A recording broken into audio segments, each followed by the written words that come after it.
Bonjour mesdames, bonjour mesdemoiselles, bonjour messieurs, auditrices et auditeurs de la VDC, bonjour. Voici la lecture de la revue de presse de la VD Congo de ce mardi 24 avril 2018 au micro d'On Kayembe depuis New York City. Au sommaire de cette revue de presse. Point 1.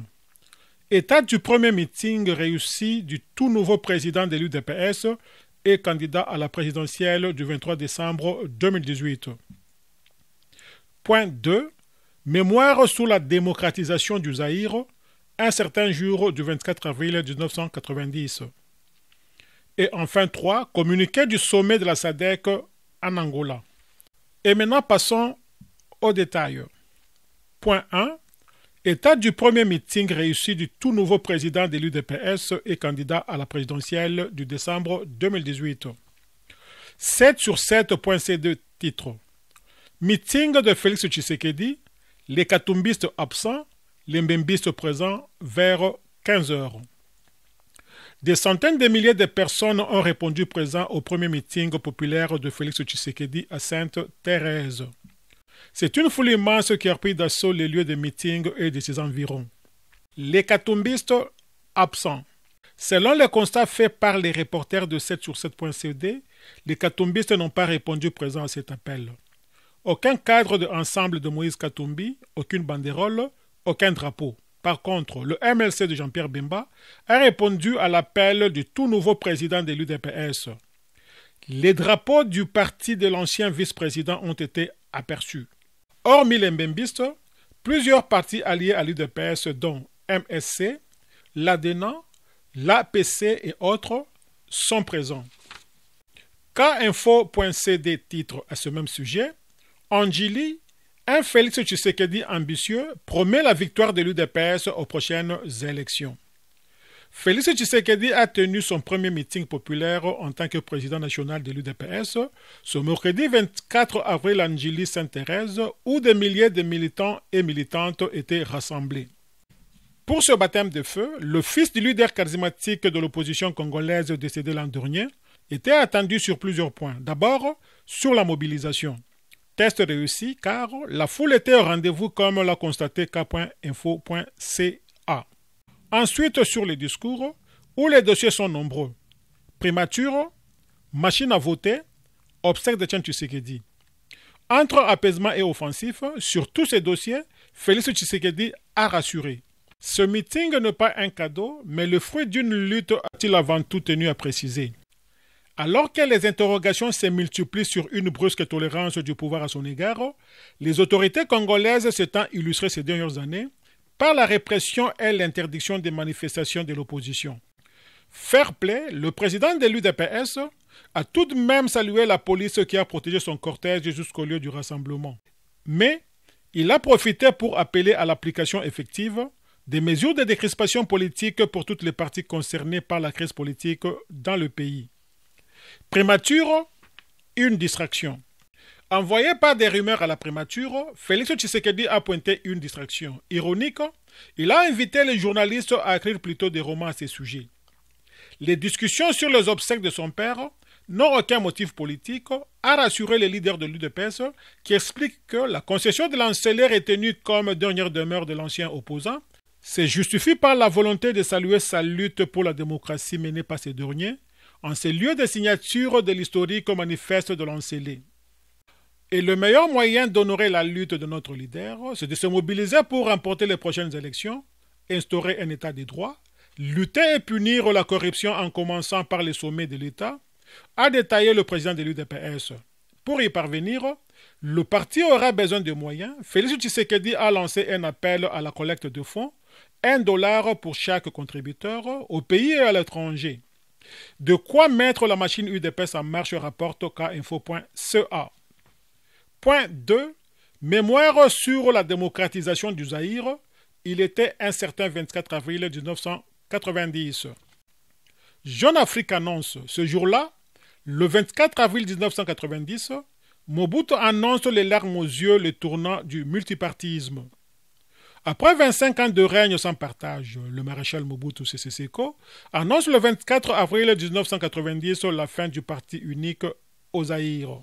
Devant un parterre de ministres, magistrats, généraux et parlementaires, Mobutu Sese Seko, qui se présente vêtu d'un uniforme noir de maréchal, décide, seul devant sa conscience, de tenter l'expérience du pluralisme politique dans notre pays, le Zaïre, avec à la base le principe de liberté pour chaque citoyen d'adhérer à la formation politique de son choix.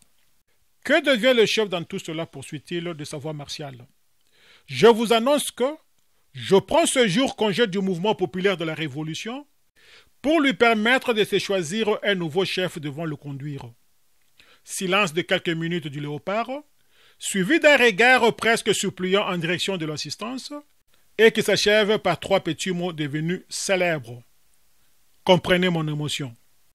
Devant un maréchal aux yeux soudains imbus de larmes, rehaussant ses lunettes pour sécher quelques gouttes lacrymales, la salle applaudit à tout rompre avant d'entonner avec enthousiasme. Nous avons confiance en notre guide. Qui est notre guide? Mobutu Sese Seko Kukumbwendu Wazabanga, libérateur, pacificateur, unificateur. L'arme des crocodiles, ou l'arme sincère, on ne le saura sans doute jamais. Reste que Mobutu doit sa longévité politique au soutien de l'Occident dans le contexte de la guerre froide. Presque le vent de l'histoire est en train de lui échapper. Ce 24 avril donc, comme pour conjurer un sort écrit d'avance, Mobutu ouvre les vannes de la démocratisation. Et les Zaïrois ne se font pas prier pour investir cette nouvelle liberté.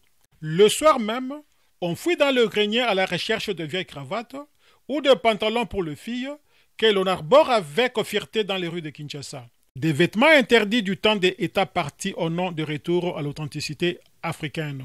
Des dizaines de journaux apparaissent dans les kiosques, sans parler des partis politiques qui poussent comme des champignons. On en recense bientôt plusieurs centaines et attendent concurrencer le vieux mouvement populaire de la Révolution MPR en sigle, dont chaque Zaïrois était membre d'office de la naissance. Grèves et manifestations se multiplient pour dénoncer la gabégie et l'économie de la prédation au sommet du pouvoir.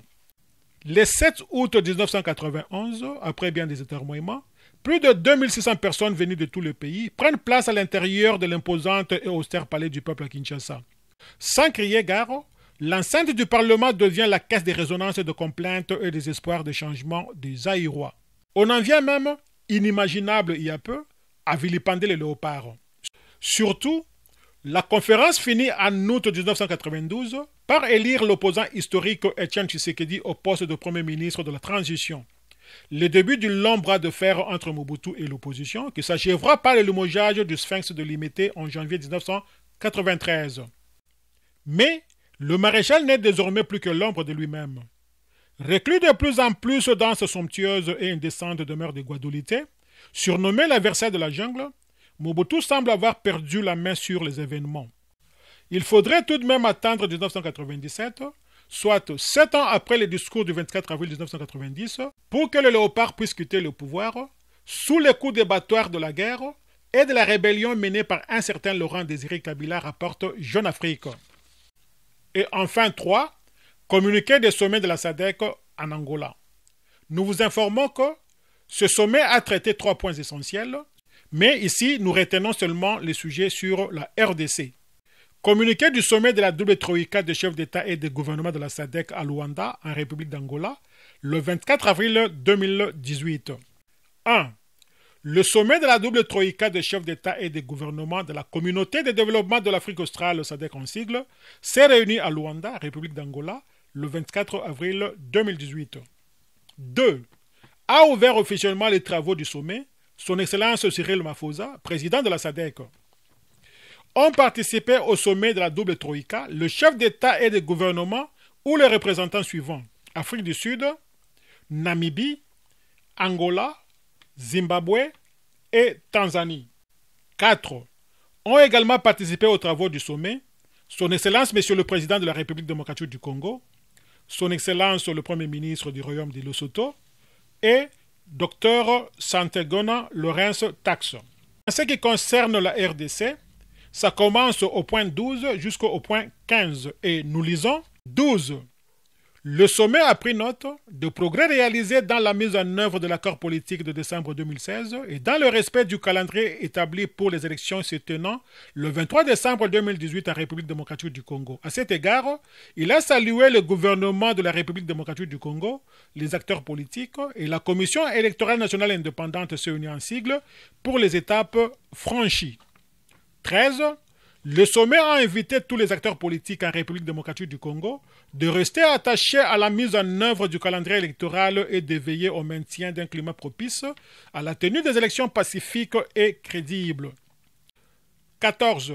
Le sommet a pris note de progrès remarquables réalisés en République démocratique du Congo. À cet effet, il est revenu sur la décision qu'il avait prise consistant à dépêcher un envoyé spécial en République démocratique du Congo. Il a salué la République de Namibie et son Excellence Hifikepunye Pohamba, l'ancien président de la République de Namibie, qui s'était montré disponible de servir d'envoyé spécial de la SADC en République démocratique du Congo. Enfin, 15 et dernier point sur la RDC, le sommet a assuré la République démocratique du Congo qu'il continuera de soutenir le processus électoral, le renforcement de la stabilité politique, le maintien de la paix et la sécurité. Ainsi fait à Luanda, République d'Angola, le 24 avril 2018. Fidèles auditrices et auditeurs de la VDC, merci pour votre aimable attention. C'est de votre humble serviteur Don Kayembe depuis New York City pour le compte de la radio-télévision en ligne, la voix de la démocratie congolaise Panorama d'Afrique. À demain.